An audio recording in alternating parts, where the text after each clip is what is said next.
Thank you all. Thank you, Brad. Thank you all.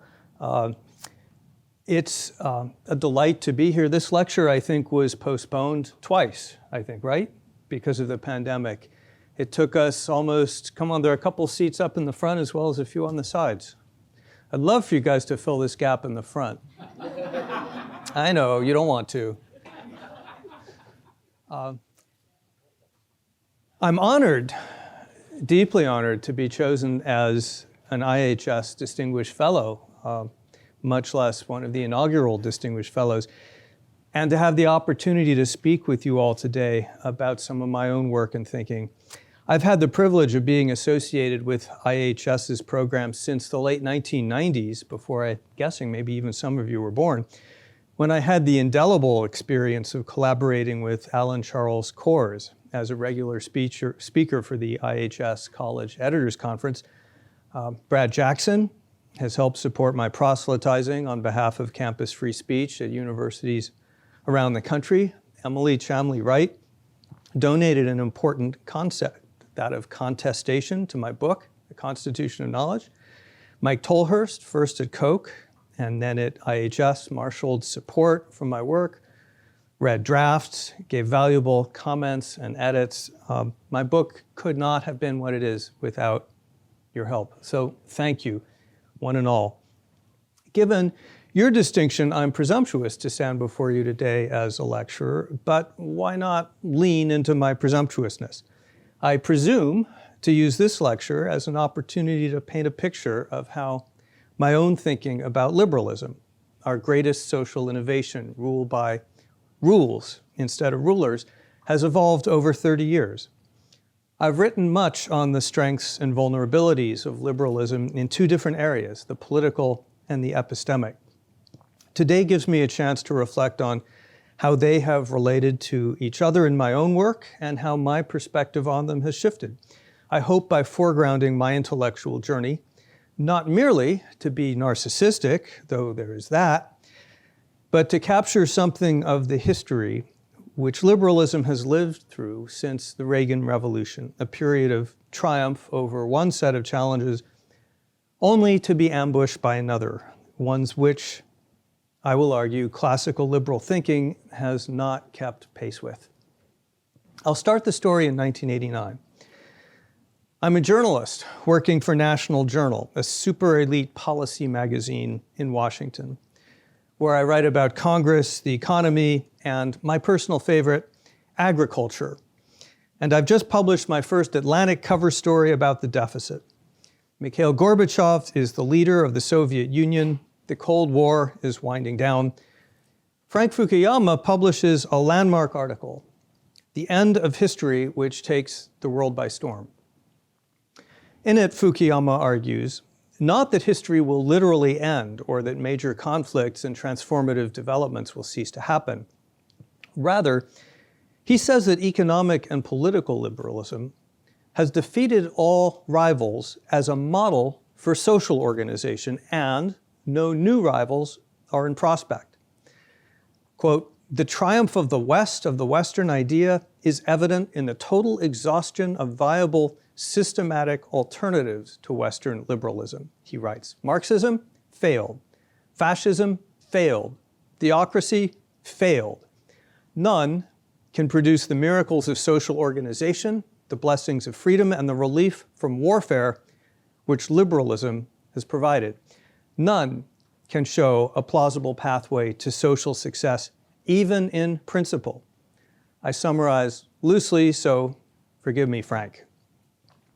I immediately saw truth in Fukuyama's thesis. I still do. Organizing a dynamic global economy, processing untold volumes of information, inventing countless new technologies and business models, delivering vast quantities of goods, is something only economic liberalism can do. Other systems are incapable of gathering the requisite information, motivating the entrepreneurs, organizing the resources, coordinating the networks, and more. Whatever their flaws, liberal democracies exhibit similar virtues, with their regular elections, checks and balances, distributed decision-making, guarantees of minority rights, and incentives to compromise, liberal democracies can govern large and diverse societies and gather and process immense amounts of political and social information without oppressing those societies or collapsing into chaos and war. No other political system can make that claim, even in principle. My own training was in the history of science. At some point around then, it struck me that Fukuyama's dynamic duo, capitalism and democracy, was incomplete. There was a third branch of liberalism, if anything, more important, impressive, and successful. I called it liberal science, our distributed, rules-based, depersonalized social network for making knowledges. It includes the hard sciences, of course, biology, physics, chemistry, whatnot. But I coined the term liberal science in an effort to broaden the concept way beyond those core disciplines and include the whole liberal truth-seeking community, including social sciences and humanities, and for that matter, even journalism. Like its political and economic siblings, but even more so, liberal science is capable of astonishing feats of social organization. It produces knowledge at a prodigious and accelerating pace while also foreclosing the use of war and coercion to impose someone's idea of truth on everyone else. In the epistemic realm, too, one saw triumph wherever one looked. Yet, in 1989, I also saw dark clouds. One was the Ayatollah Ruhollah Khomeini's death sentence against the novelist Salman Rushdie. Although Rushdie himself was not killed, many others were. And Khomeini proved his point, that coercion could be extended from just one place in the world to chill expression all around the world. Meanwhile, new doctrines were arising in academia. Critical theorists argued that bad ideas, even bad words themselves, are socially oppressive and emotionally harmful and therefore should be suppressed. Postmodernists argued that all knowledge claims, including science itself, are mere impositions of power. Speech codes could thus be justified as preventing so-called verbal violence or words that wound. Censorship could be justified as leveling the playing field for historically oppressed communities. I called these doctrines the humanitarian and egalitarian threats to free inquiry. They were threatening because liberal science is foundationally an exchange of challenge and criticism. The words that wound doctrine, I believed, turns liberal science into a human rights violation, a form of violence, and thus forecloses the progress of knowledge. Meanwhile, the egalitarian model insists on favoring supposedly marginalized claims or claimants, which requires someone to regulate speech and inquiry, and thus opens the door to authoritarianism. I quit my job at National Journal to write the book which was published in 1993 as Kindly Inquisitors. And Brad, thank you for the nice book plug. It's available on Amazon for all who are interested. I think that book stands the test of time, and I'm very proud of it, but it turned out to be incomplete. In some ways, dangerously so. Meanwhile, in the other portion of my working life, I was also worried about liberal democracy. Fukuyama might be right about the failure of challenges from without, but what about rot or calcification from within? Thanks to my reporting on agricultural subsidies, I saw a problem. Agricultural programs designed in the 1930s, things like honey subsidies and cotton subsidies and wool and mohair subsidies, were still chugging along, even though their original rationales had long expired. The federal wool program, for instance, was set up originally to ensure the availability of wool for military uniforms. But the military had switched to polyester in the 1950s. Raise your hand if you think the subsidy went away. For those watching online, 0 hands went up, and that's the right answer. I still remember when one day a farm lobbyist, smiling ruefully, told me, in Washington, there's nothing more permanent than a temporary program. a light bulb went on. My work on kindly inquisitors had immersed me in the thinking of Karl Popper, the 20th century's greatest philosopher of science. I would venture to say greatest philosopher, period. And one of Popper's durable insights is that the scientific method is not an experimental procedure or logical method. Rather, it amounts to institutionalized trial and error. Knowledge can be advanced and accumulated by floating hypotheses, subjecting them to criticism, seeing which survive, and then floating and testing some more hypotheses. The method of trial and error scales massively and obviates the need for centralized control. Instead, you can build a worldwide scientific community of diverse participants looking for each other's mistakes, each filling in the letters of a kind of transcendent global crossword puzzle, our matrix of objective knowledge. Popper's thesis was impressively elegant and powerful, and it drew upon the granddaddy of all trial and error systems, biological evolution. Science, liberal science, is an ecosystem in which knowledge evolves as an emergent property of competition to survive falsification. Like natural evolution, objective knowledge is directional, though never final, organic, and spontaneously self-ordering. This kind of evolutionary thinking pointed me back to politics and a strange implication of those wool subsidies. Liberal democracies, too, rely on trial and error. Instead of reaching or pretending to reach fixed states of perfection, final justice, final government, final policies, or any of the other finalities envisioned by French and Marxist revolutionaries, they self-correct as politicians and voters and institutions adapt to changing times, coalitions, and public desires. American democracy, of course, often unjust, slowly, and imperfectly, but it has done much better than an authoritarian system like the Soviet Union, which fell partly because it had become so stuck and maladaptive. Thinking about the lobbyist bromide, there's nothing more permanent than a temporary program, led me to wonder, what if trial and error went awry in government? Fortunately, someone had already thought about that. The economist Mansur Olson, in his two books, The Logic of Collective Action and The Rise and Decline of Nations, offered some insight. Under stable political orders, economies become gradually but steadily clotted with cartels, rent seekers, and subsidies. Over time, as what he called distributional coalitions, pressure groups, in other words, cartels and so forth, win and defend sinecures and monopolies, economies gradually calcify and lose dynamism. I saw the same thing happening to government. Because government programs' benefits are concentrated, but their costs are dispersed, their beneficiaries have much more incentive to defend them than anyone else does to abolish or reform them. That was why things like farm subsidies almost never go away. Over time, as legacy subsidies and programs accumulate, they monopolize resources and crowd out alternatives. In effect, government is stuck with its first tries. Unable to use trial and error, government loses the ability to adapt and solve problems. It becomes a calcified collection of mostly obsolete programs and benefits, which are there because they're there.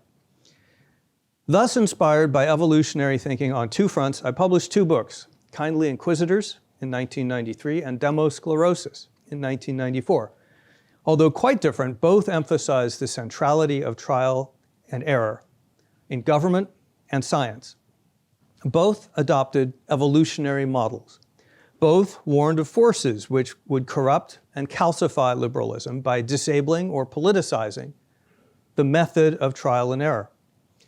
In both books, I argued that small L liberalism is not self-maintaining. It needs to actively and unceasingly push back against corruption and calcification. Those insights still stand, and I still stand by them. So what did I miss to my subsequent regret? When I speak here of liberals and liberalism, I refer not to modern left-wing progressivism, but to Enlightenment-style liberalism, with its doctrines that people are born free and equal, that laws and rules should be impersonal, that minority rights should be protected, that coercion and violence should generally be off limits, that free speech and toleration are fundamental rather than instrumental values, and so on. That kind of liberalism is a broad church with many branches. In the modern era, however, a predominant style emerged which rallies to the flag of disintermediation. Beginning in the 1960s, although with roots that go back much further, for example, to the writings of Rousseau, Western liberals came to distrust and often condemn any institution or authority which stood between individuals. Anything which seemed to restrict or even guide individual choice was suspect, especially if it smacked of elitism or opacity. Now, this distrust was understandable and to no small extent justified. After all, for decades, in fact, forever, institutions had enforced racism, sexism, and homophobia.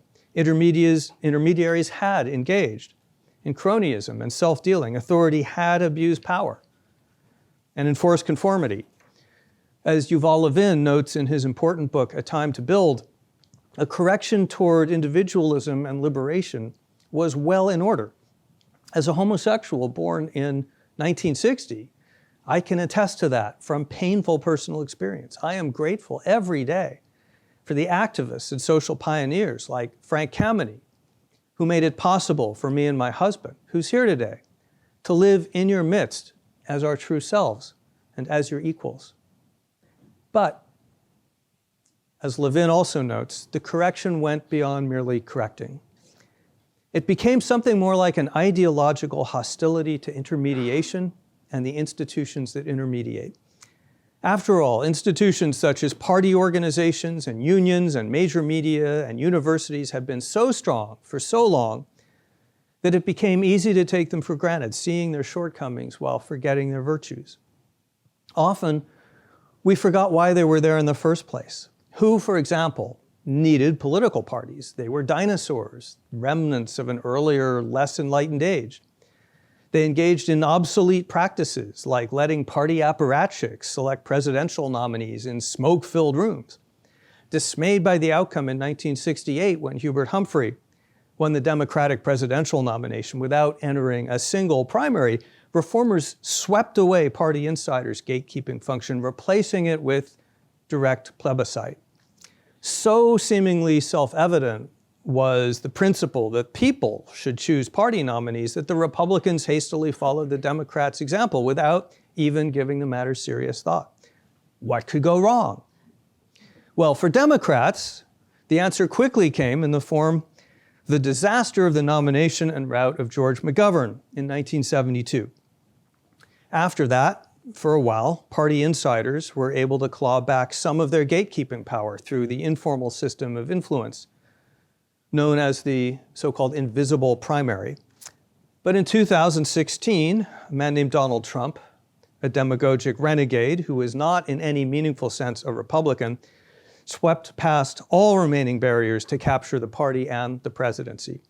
At the same time, Democrats were only narrowly able to avert a takeover by a far-left insurgent who is not in any meaningful sense a Democrat. Today, both of the party establishments, but especially the Republicans, are largely spectators in the process of choosing their own party's candidates, a condition unheard of in other major democracies. Because so many primary races are decided by small numbers of voters who tend toward extremism, the system elevates politicians who are not only less experienced, less capable, and less responsible than the ones chosen in smoke-filled rooms, but often less representative too. Formal party's role is reduced to not much more than job owning, sponsoring direct mail, staging debates, and then acting as vehicles for whichever candidates and factions can seize the steering wheel. At the same time, a kind of parallel process unfolded in the epistemic realm. The digital revolution was a blaze of disintermediation. In prospect, it looked all upside. Unchained from the gatekeepers of big media, ordinary citizens would have all the world's information at their fingertips. Everyone could encounter everyone in unfiltered, unfettered, peer-to-peer conversations. 1,000 flowers would bloom in an Eden of connectedness. The optimism was contagious, and to a degree, I shared it. But of course, instead of 1,000 flowers, we got a handful of online giants with more market dominance than the TV networks had ever enjoyed. Instead of a social media culture of respectful criticism and structured argument, we got performative outrage, canceling, trolling. We got bots and algorithms fine-tuned for polarization and radicalization. It became literally impossible to be sure if the entity we were interacting with was even human. We discovered that the digital arena was not a marketplace of ideas in which better ideas reliably beat the competition. It was not even epistemically neutral. Instead, its ad-based model actively favored misinformation and tribalism because misinformation and tribalism attract eyeballs, and eyeballs make money. Now, a lot of people would say that's just fine. The consumer knows best what the consumer wants. In an era of political and epistemic consumerism, intermediation and institutionalism found themselves treated with indifference, skepticism, and outright hostility by all three of America's major political and cultural movements.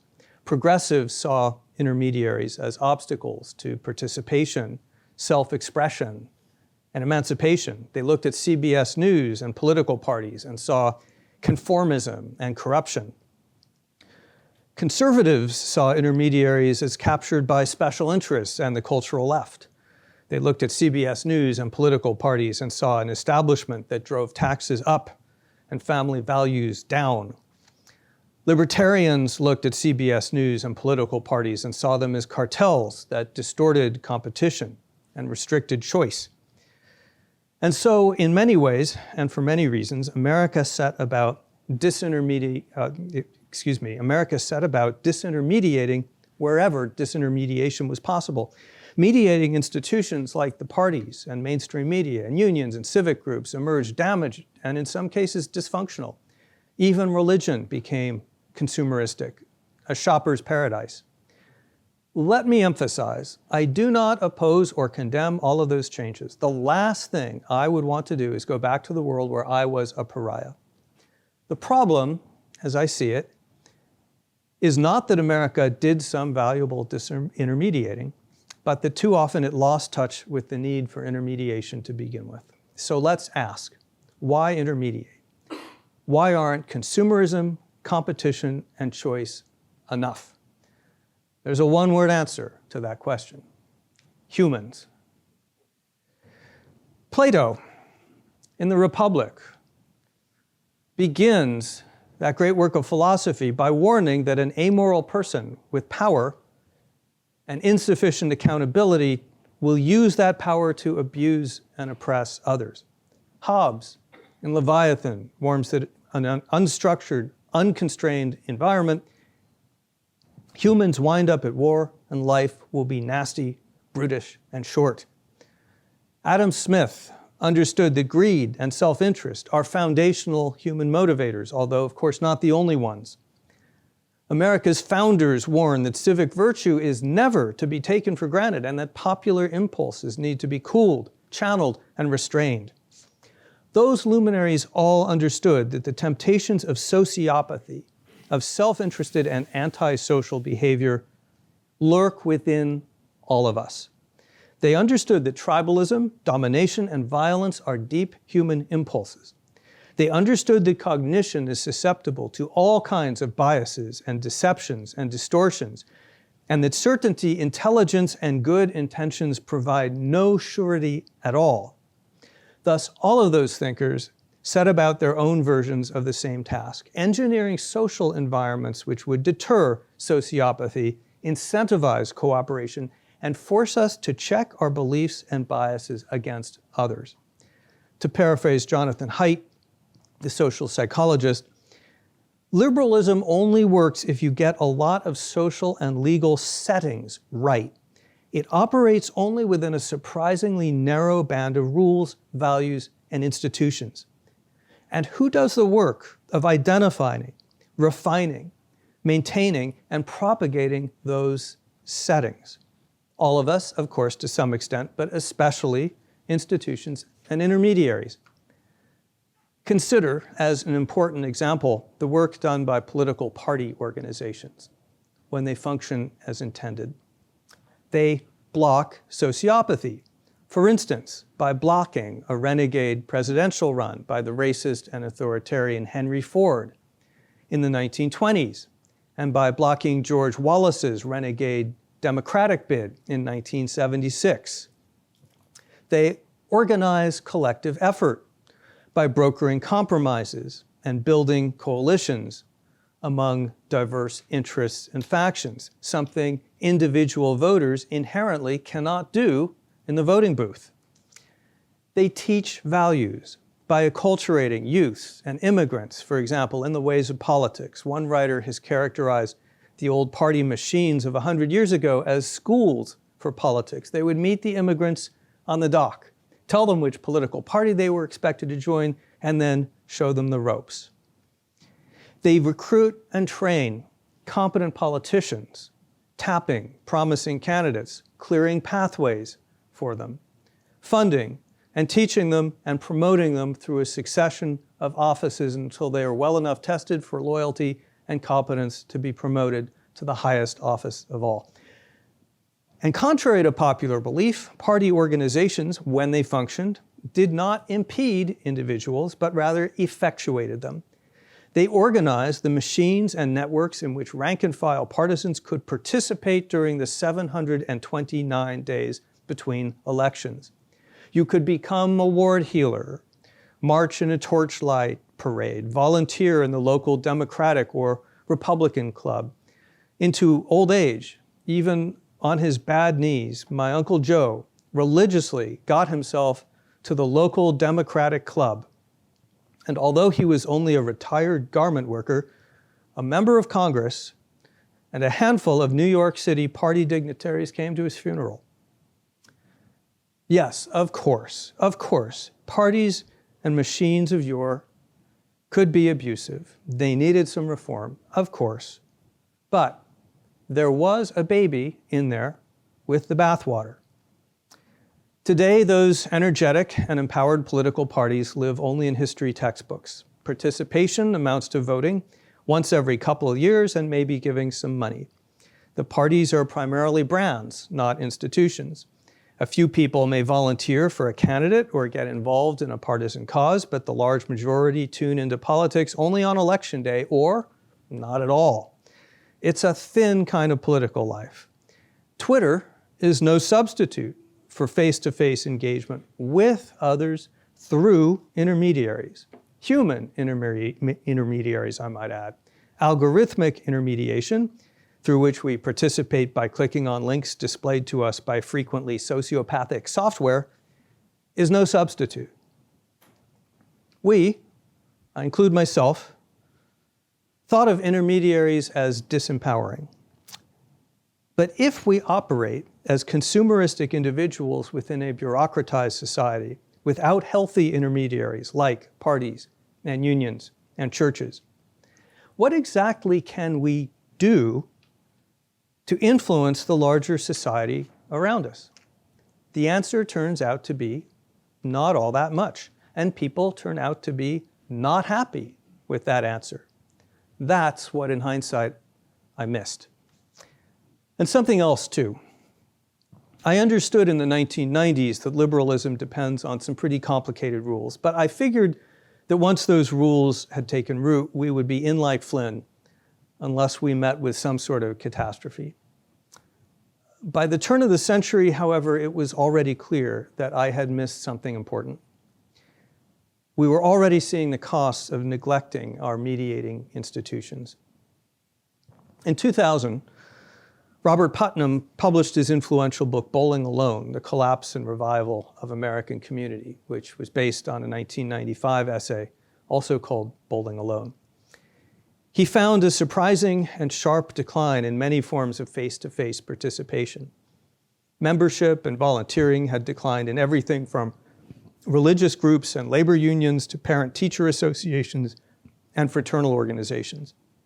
Other scholarship documented declines in social capital, the trust-based interconnections which protect and define us. Just as troubling social capital was bifurcating, as big tent intermediaries like parties withered, professionals with advanced degrees built their own social resources and connections and hoarded them, while working class high school graduates were left behind with disintegrating schools in declining neighborhoods. At the same time, polls found deterioration in the public's trust in most kinds of institutions.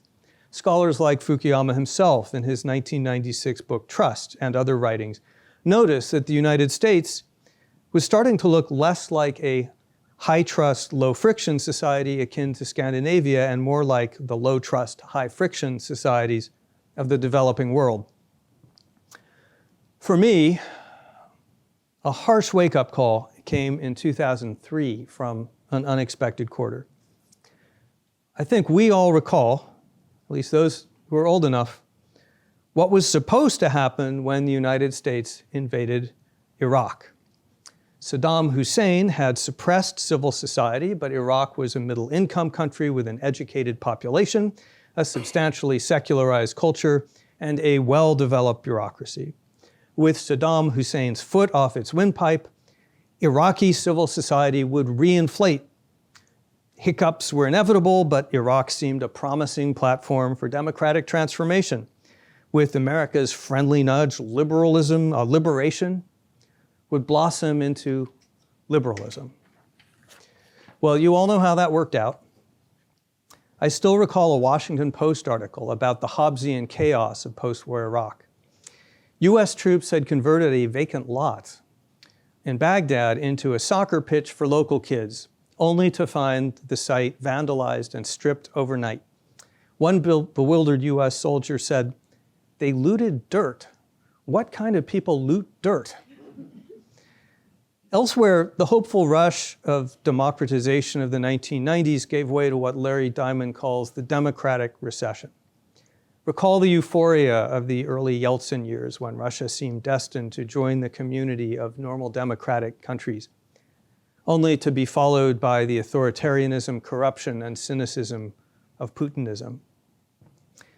Much then happened, but I'll skip to the final, decisive, and to me, devastating shock. In 2016, what was left of the Republican Party organization collapsed and a sociopathic demagogue seized control first of the party and then the presidency.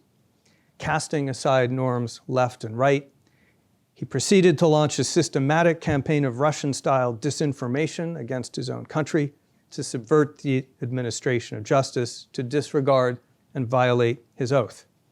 As I have argued in The Atlantic, he left a lasting and damaging imprint on our Constitution in at least 5 ways. I won't name them, but I'm happy to supply you with the article. Had he gotten his way, we would not have had a democratic transition of power. In other words, had he gotten his way, we would have lost our democracy. Yet instead of being damned by Republicans as a villain, he maintained his grip on the party and its base. And so I found myself on a new journey. I had taken liberal institutions and norms so much for granted that in some sense, I had stopped even seeing them until they had failed. I had come to regard them as natural background conditions so that liberalism would flourish simply by being allowed. I came to see that I had made a fundamental mistake. Many other Americans, I thought, had made the same mistake. And so I endeavored to see, understand, and defend the sometimes submerged, often disparaged institutions and social norms, the gatekeepers and guardrails upon which liberalism depends. One strand of that work is what I call political realism. It posits that democracy depends on political machines and parties and on professionals like hacks and careerists to do what the political scientist James Q. Wilson called assembling power in the formal government.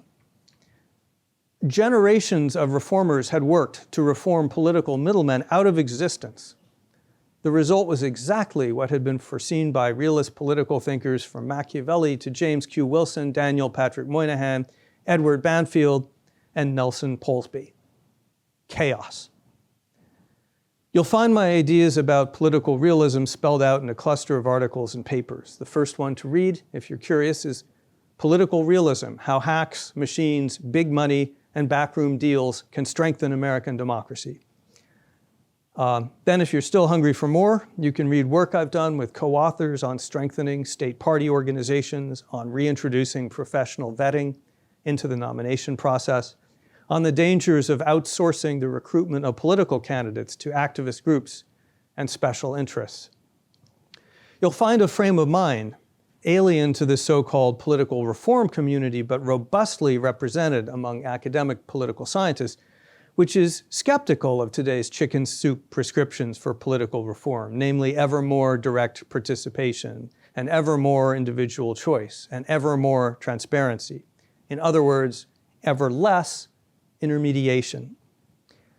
Now, some of those reform prescriptions might be good ideas in some contexts, some might not. Our purpose today is not to talk about them. What I posit is that none of them can replace the political organizations and professionals who can plan for the future, balance competing interests, broker complex compromises, reward team players, and marginalize renegades. Nothing else will work without reestablishing the founders' hybrid system in which the public and professionals work in tandem, each doing what the other cannot. Reforms which focus only on choice and participation, whether they come from the left or the right, are like adding more airline flights while firing all the air traffic controllers. A second strand of my work toward reintermediation is embodied in my book, The Constitution of Knowledge. It does not repudiate kindly inquisitors or back away from it. Rather, it adds a crucial piece of the puzzle, which I realize kindly inquisitors had mostly missed. As I mentioned, kindly inquisitors assumed a Millian Popperian model in which knowledge emerges organically from a process of disintermediated critical exchange, much as a species emerge organically from evolutionary competition. And that's all true and good. But Mill and Popper were not particularly interested in institutions. They imagined something like a peer-to-peer network of individuals exchanging ideas. I present an idea, you debunk the idea, someone else weighs in with yet another idea or refinement, and so on. We know, however, from social media and also from all of human history, that simply throwing people into unorganized contestation typically produces not constructive, structured criticism and debate, but anger and outrage, sectarianism and schism, ad hominem attacks, and warring tribal loyalties. The world of unstructured interpersonal exchange looks like Twitter, our epistemic state of nature. The magic of liberal science is not just in the openness of the conversation, the freedom of the inquiry. It is in the structure imposed on the conversation and accepted by the conversants. In much the same way that the US Constitution imposes institutional protocols and disciplines on democratic decision-making, liberal science imposes a host of institutional protocols and disciplines on the search for truth. Collectively, those institutions, protocols, and disciplines are the constitution of knowledge. And the people and institutions that observe and uphold those protocols and disciplines are the reality-based community. And all of you here at IHS and all of you at George Mason University are members of that community. My latest book seeks to make the Constitution of Knowledge visible and establish a robust, unapologetic defense of it. It's a first step toward what I call Madisonian epistemology. It shows that free speech, while necessary, is not sufficient. Objective knowledge, humanity's greatest product, indeed a product that has transformed our capacities as a species, does not emerge automatically or organically from public conversation.